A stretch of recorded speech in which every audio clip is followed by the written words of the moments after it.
Hello guys, welcome to our podcast. I'm Dion. I'm Livin. Ramesh Park. ഇപ്പോൾ ഇന്ന് നമ്മൾ സംസാരിക്കാൻ പോകുന്ന ടോപ്പിക് എന്താ? ലോക ആൻഡ് ലോക 2. ലോക 2. Yes. നമ്മളൊരു ഫാൻ തിയറി കൊടുക്കാൻ പോകുന്നത്. ഒരു ഫാൻ തിയറി. Yes. ഇപ്പോൾ ലോക ഇപ്പോൾ ഓൾമോസ്റ്റ് എല്ലാവരും കണ്ട സിനിമ ആയിരിക്കുമല്ലേ? അത് അത്യാവശ്യം ട്രെൻഡിങ് ആയിട്ടുള്ള സിനിമ. അപ്പോൾ ഈ ലോക എന്ന് പറയുമ്പോൾ ബേസിക്കലി എന്തിന്റെ കഥയായിട്ടാണ് അവര് എന്തോ പഴയ എന്തോ ബേസ്ഡ് കഥ കണ്ടല്ലേ?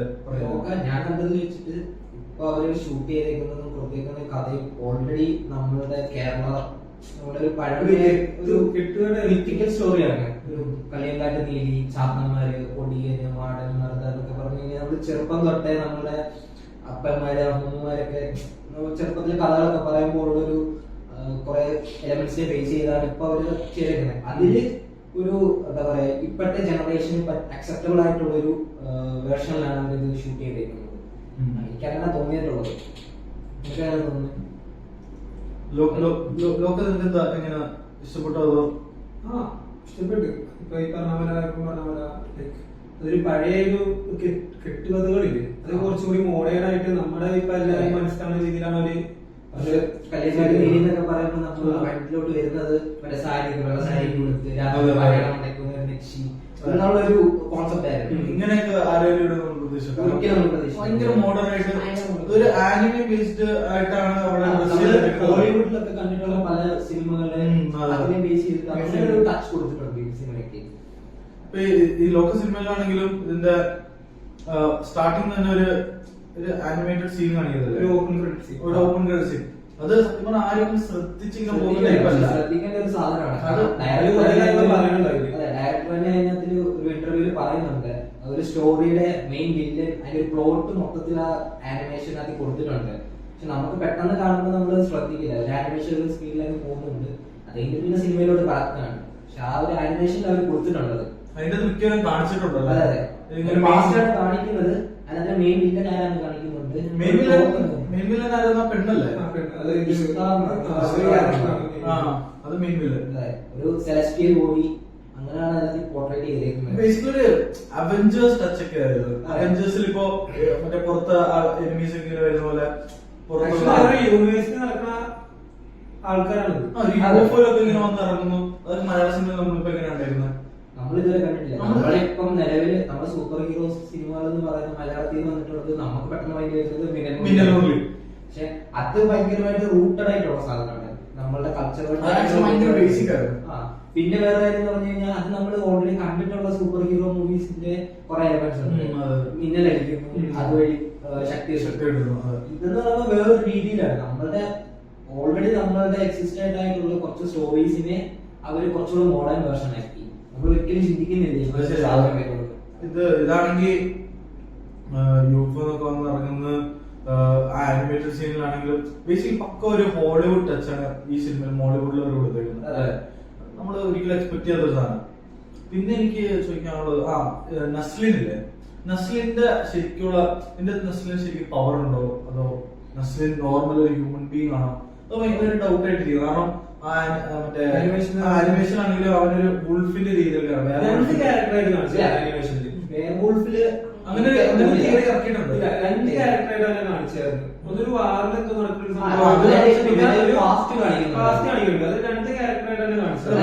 ഞാൻ ഓൾറെഡി പറയുന്നുണ്ട്, കല്യാണിയുടെ നേരത്തെ ഒരു ലവർ ഉണ്ട്, അത് നസ്ലിനായിരുന്നു.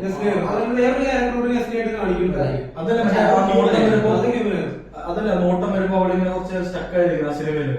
അവനെ ഫസ്റ്റ് ടൈം അവളുടെ വിൻഡോയിൽ നോക്കുമ്പോ അവള് സ്റ്റക്ക് ആയിരിക്കുന്ന ഒരു സീനില് അത് ഫസ്റ്റ് ടൈം അവനെ എന്തോ പഴയ കാര്യങ്ങൾ ഓർക്കുന്നതാണ്. വീണ്ടും ഇവനെ തന്നെ കാണുന്നു. ഏകദേശം സിമിലർ ആയിട്ടുള്ള പിന്നെ സ്റ്റോറിയാണ് പോകുന്നത്. അല്ല, പക്ഷെ ഒരു തിയറി ഇങ്ങനെ ഇറങ്ങിയായിരുന്നു, നസ്ലിൻ വേറെ വുൾഫായിട്ട്. കാരണം അതിന്റെ അകത്ത് അവൻ ഇടുന്ന തൊപ്പിയും ലോഗോ പിന്നെ എന്തോ തിയറി ഒക്കെ ആയിട്ട് ഇങ്ങനെ കുറെ ഇറങ്ങിയിട്ടുണ്ട്. ഇങ്ങനെ വേറെ വുൾഫിന്റെ ഒരു ടൈപ്പ് ആണെന്ന് പറഞ്ഞ കുറെ ഒരു തിയറി ഇറങ്ങിയിട്ടുണ്ടായിരുന്നു. നസ്ലിനെ പൂർണ്ണമായിട്ട് അവര് കാണിച്ചിട്ടില്ല. എന്താണ് സ്റ്റോറി, എങ്ങനെയാണുള്ളത്, ചിലപ്പോൾ സസ്പെൻസ് വരാനാണെങ്കിലോ ചിലപ്പോ ആയിരിക്കും. കാരണം ഇനിയും ചാപ്റ്റേഴ്സ് ഉണ്ട്.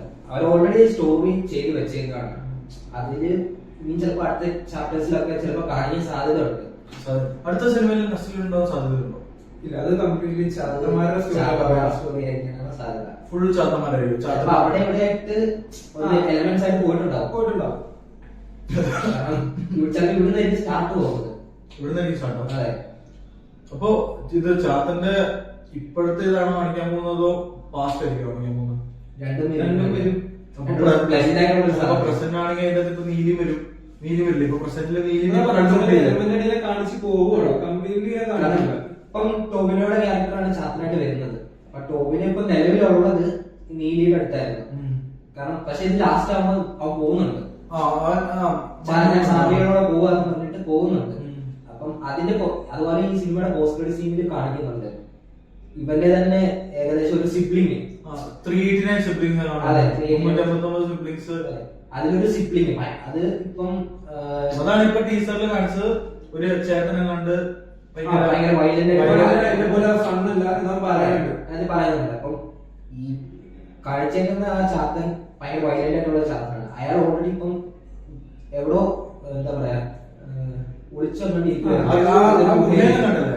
ഗുഹയിലങ്ങൾ ഒളിച്ചിരിക്കുകയാണ്. അപ്പൊ അയാൾ അവിടെ ഇറങ്ങിയിട്ടുണ്ട്. അയാൾ വരുന്നത് മൂത്തോനെയും അതുപോലെ മൈക്കിളിനെ നോക്കിയാണ് വരുന്നത്. ഇവരെ രണ്ടുപേരുമായിട്ട് എന്തോ ഫൈറ്റ് ഉണ്ട്. മൈക്കിളിനല്ലോ, ചാർലിനെ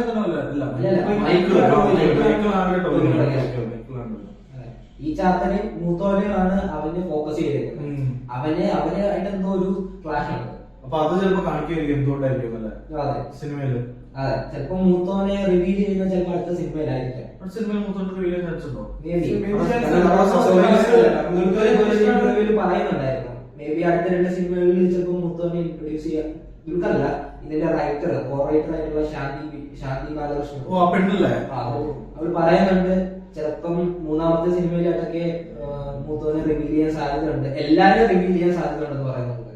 എല്ലാരും റിവീൽ ചെയ്യും. അതെ, ലാസ്റ്റ് കുറെ പേരിനെ കാണിച്ചു.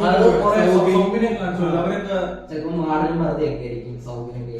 എന്ത് പറഞ്ഞു? മാടൻ മറുത അത് എന്താ സംഭവം എനിക്ക് കറക്റ്റ് അറിയില്ല. നമ്മൾ കേട്ടിട്ടുള്ളതേ ഉള്ളൂ. മാടനും മറുതൊക്കെ അമ്മൂമ്മമാരൊക്കെ പറയുന്ന ഒരു സ്റ്റോറിയാണ്. ഇതുപോലെ തന്നെ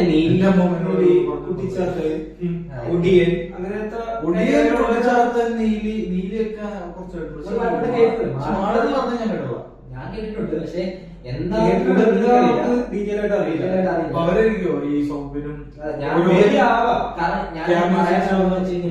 ഈ മാടനും മറുതയും ഇങ്ങനെ നമ്മൾ പറയാറ്. മാടനും മറുതയും ഒരു കോംബോ പോലെയാണ് വരുന്നത്. അതുപോലെ തന്നെയാണ് ഇന്നത്തെ കാണിച്ചേക്കുന്നത്. അതുപോലാണ് രണ്ടുപേരും ഒരു കോംബോ പോലെ എടുത്തത്. ബാക്കി എല്ലാരും സിംഗിൾസ് ആയിട്ടാണ്. ഈ റൈറ്റർ ഇതിനകത്ത് അഭിനയിക്കുന്നില്ലേ? കാണിക്കുന്നുണ്ട്. ആരെന്ന് എനിക്ക് അറിയത്തില്ല. അവളും സൂപ്പർ പവർ ഉള്ളവരാണ് എല്ലാവരും. അതുകൊണ്ടാണ് ടീമായിട്ടാണ്. ഒന്ന് മൂത്തോന്റെ ടീമും ഒന്ന് മറ്റേ ടീമും. അത് ആ ഫൈറ്റിൽ ആദ്യം പറഞ്ഞ പോലെ തന്നെ തുടങ്ങുന്ന ഒരു സീനുണ്ടല്ലോ, ആ സീനില് അവര് കാണിക്കുന്നുണ്ട്. അത് മിക്കവാറും അതിന് കുറെ കാര്യങ്ങൾ പറയുന്നുണ്ട് ആ സീനില്. നമ്മൾ ഡീറ്റെയിൽ ആയിട്ട് നോക്കിക്കഴിഞ്ഞാൽ കുറെ കാര്യങ്ങൾ മനസ്സിലാവും. അതെ, പിന്നെ ചാത്തന്മാര് വരും. ചാത്തന്മാര് ദുൽഖർ വരുമായിരിക്കും. കാരണം അവൻ വിളിക്കുന്നില്ല അവനെ. അത് വരുമെന്ന് തോന്നുന്നു. കാരണം അവര് കൊടുത്തേക്കുന്ന അനൗൺസ്മെന്റ് ടീച്ചറിലാതെ തന്നെ അവൻ ലാസ്റ്റ് പറയുന്നുണ്ട് ചാത്തന്മാര് കൊണ്ടുവരുമെന്ന് പറയുന്നുണ്ട്. ചാത്തന്മാര് കൊണ്ടുവരുമെന്നല്ലേ? അതെ, ഇവരും വലിയ ചാത്തന്മാര് കൊണ്ടുവരുമെന്ന് പറയുന്നുണ്ട്. അപ്പൊ ദുൽഖർ വരാൻ സാധ്യതയുണ്ട്. ദുൽഖർ ഇപ്പൊ ഈ പറഞ്ഞ പോലെ ഈ സിനിമയിലെ ടോവിനെ എങ്ങനെയാ വന്നേക്കുന്നത് അതുപോലെ ആയിരിക്കും ചിലപ്പോൾ ദുൽഖർ വരാൻ സാധ്യത. ഇതിലിപ്പോ ടോവിനെ ആണെങ്കിൽ ജസ്റ്റ് ക്യാമറ വന്നിട്ട് ഹെൽപ്പ് ചെയ്തിട്ട് പോകും. അതുപോലെ ആയിരിക്കും ദുൽഖർ വരുന്നത്. അപ്പൊ ചിലപ്പോ ദുൽഖറിന്റെ കുറച്ചുകൂടെ ഉള്ള ഷെയ്ഡ്സ് കാണാൻ പറ്റും. അതുവഴി അടുത്ത സിനിമയിൽ ചിലപ്പോൾ ദുൽഖറിന്റെ ഒടിയനാവാനാണ് സാധ്യത. ഈ ഒടിയൻ എന്ന് പറഞ്ഞു കഴിഞ്ഞാൽ ഈ മാറാൻ പറ്റുന്ന സംഭവമല്ലേ? ഒടിയൻ എന്തായിരുന്നു? ഒടിയൻ ബേസിക്കലി കുറച്ച് ഹ്യൂമൻ ബീങ്സ് ആണ് അവര്. അവർക്ക് കുറച്ച് മന്ത്രവാദം പോലത്തെ സംഭവങ്ങൾ അറിയാം. അത് വെച്ചിട്ട് അവര് എന്താ പറയാ കുറച്ച് രൂപമാറ്റം വരുത്തിക്കും. മൃഗങ്ങളെ പോലെ ആയിട്ട് അവർക്ക് മൃഗങ്ങളായിട്ട് ആവാൻ പറ്റും. അതെ, ഏത് മൃഗമായാലും അവർക്ക് ചേഞ്ച് ചെയ്യാൻ പറ്റും.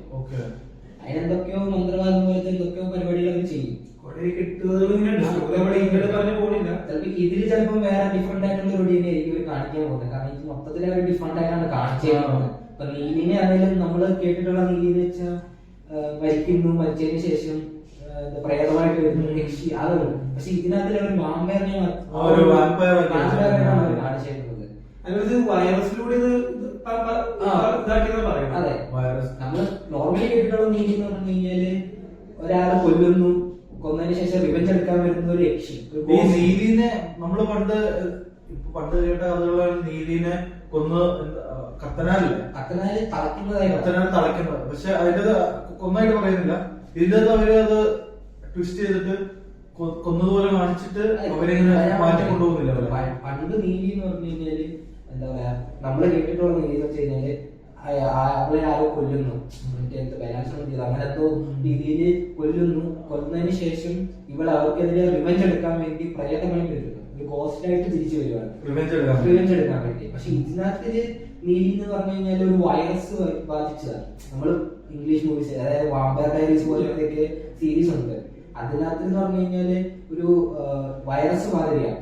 ഒരു വൈറസ് മാതിരി വന്ന് ഇതിലപ്പം നമ്മൾ കാണുന്നുണ്ട് ആ കൊച്ച് ഒരു മുഖയ്ക്കകത്തിലോട്ട് പോകുമ്പോ കുറെ എന്താ പറയാ ബാറ്റ്സ്, അതായത് വവ്വാലുകൾ വന്നിട്ട് ഇതിനെ കൊത്തി ഇതാക്കുന്നുണ്ട്.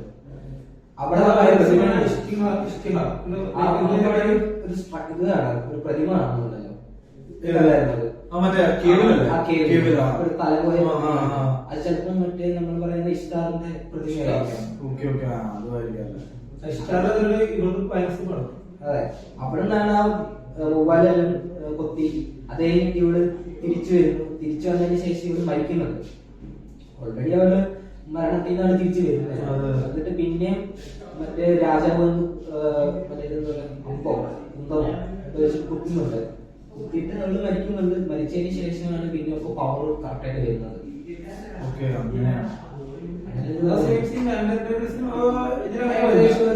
സിമിലർ ആയിട്ടുള്ളതാണ്.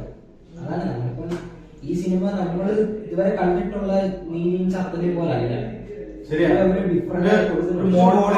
മോഡേണൈസ് ആക്കിയിട്ടുണ്ട്.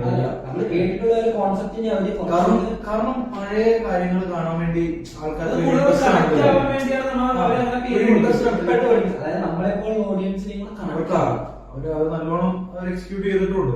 നമ്മളിപ്പോഴും പഴയ പോലത്തെ വെള്ള കാര്യത്തിലുള്ള ശരി, അതൊക്കെ അതിന്റെ ഒക്കെ ട്രെൻഡ് കഴിഞ്ഞു. അതൊക്കെ കേട്ട് മടുത്ത സാധനം. ഇതൊരു പുതിയൊരു ടച്ച് ഒരു അതിനകത്ത് കൊണ്ടുവന്നു. എനിവേസ് ഇപ്പൊ കുറെ എന്തായാലും ഫാൻ തിയറീസ് ഇറങ്ങുന്നുണ്ട്. നമുക്കിനിയും 389 ചാത്തന്മാരുണ്ടെന്ന് പറയുന്നത്. മേ ബി ചിലപ്പോ അവിടെ ഇവിടെ ഒക്കെ ആയിട്ട് 389 ചാത്തന്മാരെ നമുക്ക് കാണാൻ സാധിക്കും. ടോവിനോട് ഒരു ഡിഫറെന്റ് ഷെയ്ഡ് കാണാൻ സാധിക്കും. ആനിമേഷൻ രീതിയിലായിരിക്കും കാണാൻ സാധിക്കും. ചിലപ്പോൾ 350 പേരെ ഒന്നിച്ച് കൊണ്ടുവരാൻ സാധിക്കത്തില്ലായിരിക്കും. അപ്പൊ ഒരു ആനിമേഷൻ രീതിയിൽ കൊണ്ടുവരാൻ സാധിക്കും. അപ്പൊ എന്തായാലും ടീച്ചർ ഇപ്പൊ ഇറങ്ങിയ സ്ഥിതി എന്തായാലും സിനിമ ഇപ്പൊ ഇറങ്ങുമായിരിക്കുമല്ലേ. ഇപ്പൊ ഒരു അടുത്ത വർഷം ചിലപ്പോ സ്റ്റാർട്ടിങ് ആകുമ്പോൾ ചിലപ്പോൾ അടുത്ത സിനിമ ഇറങ്ങാൻ സാധ്യതയുണ്ട്. കാരണം ഇതിപ്പോ പെട്ടെന്ന് എല്ലാം പരിപാടി ചെയ്യുന്നില്ല. ഈ ലോകേഷോ ബാക്കിയുള്ളവർ ചെയ്യുന്ന സീക്വൻസ് പോലെ ഇവരിപ്പോ 10 വർഷം പുള്ളി ഇങ്ങനെ പറഞ്ഞിട്ടുണ്ട്, സാധനം സെറ്റ് ചെയ്ത് വെച്ചിട്ടുണ്ട്, അത് ഇങ്ങനെ ഒരു ഇതായിട്ട് ഇറക്കുന്നതാണ് പുള്ളി പറഞ്ഞത്. ഒരു സിനിമ ഇറക്കി കഴിഞ്ഞാൽ എത്ര വർഷമായി പുള്ളി എന്തെങ്കിലും സിനിമ ഇറക്കിയിട്ടുണ്ടോ? അതുപോലെ അല്ല ഇത്. ഇതെന്ന് വെച്ചാൽ ഒരു സിനിമ അവര് നേരത്തെ ഷൂട്ട് ചെയ്ത് വെച്ചിട്ടുണ്ടായിരുന്നു. ഒരു സിനിമ ഇറങ്ങി കഴിഞ്ഞാൽ അത് മറക്കാതെ, അത് മറന്ന് വരാതിരിക്കാൻ വേണ്ടി അടുത്ത സാധനം അവരിടും. അത് മറന്നു പോവാതിരിക്കാൻ വേണ്ടി അടുത്ത സാധനം ഈ ടൈം പീരീഡിനുള്ളിൽ അടുത്ത ആ സിനിമ അവരിറക്കും. അപ്പൊ അത് നമ്മൾ മറന്നു പോകത്തില്ല, എല്ലാം നമുക്കൊരു ഓർമ്മ കാണും. എന്റെ ഒരു അഭിപ്രായം ഒരു ഡിസംബറിലൊക്കെ ആകുമ്പോഴത്തേക്കിന് അടുത്ത ഷൂട്ടിംഗ് സ്റ്റാർട്ട് ചെയ്യാൻ സാധ്യത ഉണ്ടെന്ന് തോന്നുന്നു. കാരണം നെക്സ്റ്റ് ഇയറിലേക്ക് അവർക്ക് സിനിമ ഇറക്കാൻ പറ്റുമെന്ന് തോന്നുന്നു. പക്ഷെ നല്ലൊരു സ്കീമാണ്. എന്തായാലും ഇപ്പൊ കുറെ തിയറീസ് ഇറങ്ങിയ സ്ഥിതിക്ക് നമുക്ക് നോക്കാം ലോക്കറ്റുകളിൽ എന്താ നടക്കുന്നത്. എന്തായാലും നമുക്ക് ഇവിടെ ചെറുതല്ലേ കുറെ. ഓക്കെ ഗൈസ്, ഇനി നമുക്ക് അടുത്ത പോഡ്കാസ്റ്റ് വെച്ച് കാണാം. അതുവരെയ്ക്കും